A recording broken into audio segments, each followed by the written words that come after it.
Hello everyone, আজকে কিন্তু কোনো রান্নার রেসিপি নিয়ে আসিনি। আজকে ছোট্ট মিনি ব্লগ তোমাদের সাথে শেয়ার করব। এখন প্রায় সন্ধ্যে 7টা বাজে, দেখো রেডি হয়ে গেছি, একটু বেরোবো। কোথায় যাব সেটা তো অবশ্যই তোমাদের সাথে শেয়ার করব। আর ছেলেকেও নিয়ে যাব, ছেলে তো রেডি হয়ে গেছে, ছেলেকে রেডি করে দিয়েছে। আর ও ঘুরতে যাবে বলে ভীষণ খুশি, কারণ ও ঘুরতে যেতে কিন্তু খুব ভালোবাসে। দেখো ও ঘুরতে যেতে ভীষণ ভালোবাসে, তাই জন্য ওকে তো নিয়ে যেতেই হবে। আর এই যে বেরিয়ে পড়েছে, আর মেয়ে গেছে এখন পড়তে, মেয়েকে ওখান থেকে নিয়ে তারপরে যাব। চলো তোমাদের দেখাই কোথায় যাব।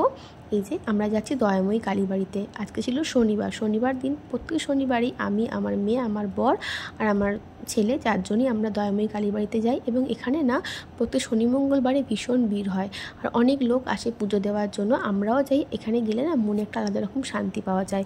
আর দেখো মন্দির চত্বরটা কিন্তু অনেকটাই বড়। এখানে কালী মায়ের মন্দির রয়েছে, প্লাস শিব ঠাকুরেরও মন্দির আছে।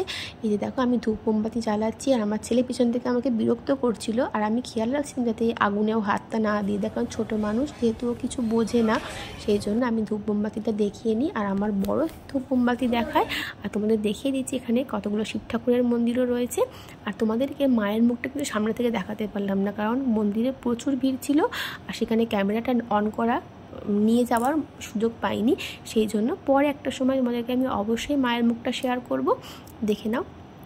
দূর থেকেই দেখিয়ে দিলাম তোমাদেরকে। আর আমার হাজব্যান্ডকেও দেখিয়ে দিচ্ছি, ও ধূপ মোমবাতি জ্বালায়। আসলে ও ক্যামেরার সামনে আসতে চায় না, সেই জন্য আমি তোমাদেরকে কাছ থেকে দেখাতে পারলাম না, দূর থেকেই দেখিয়ে দিলাম। তো এবারে ধূপ মোমবাতি জ্বালিয়ে পুজো টুজো দিয়ে চলে যাব সোজা বাড়ি। বাইরে ভীষণ গরম, বেশিক্ষণ কিন্তু বাইরে থাকা যাচ্ছে না। আর আমার ছেলে এখানে দৌড়াদৌড়ি করছিল, একটু খেলা করছিল ছোটো ছোটো বাচ্চাগুলোর সাথে। ও এখানে আসলে ভীষণ মজা করে।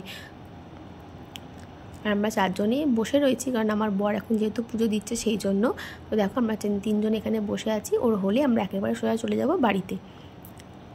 একবারে বাড়ি চলে এসেছি। এবার একেবারে রাতে ডিনার নিয়ে চলে এসেছি। ডিনারে রয়েছে জলঢালা ভাত, লঙ্কা, পেঁয়াজ, চানাচুর, আর হয়েছে দুটো চপ। কে কে আমার মতন এরম জলঢালা ভাত খেতে ভালোবাসো আমাকে কিন্তু অবশ্যই কমেন্ট করে জানিও। গরমে শরীরও ঠান্ডা, মনও ঠান্ডা। এত গরম পড়েছে, এই গরমেতে এই খাবারটাই বেশি ভালো লাগে। আমার তো খুব ভালো লাগে, তোমাদের কেমন লাগে অবশ্যই কমেন্ট করে জানিও।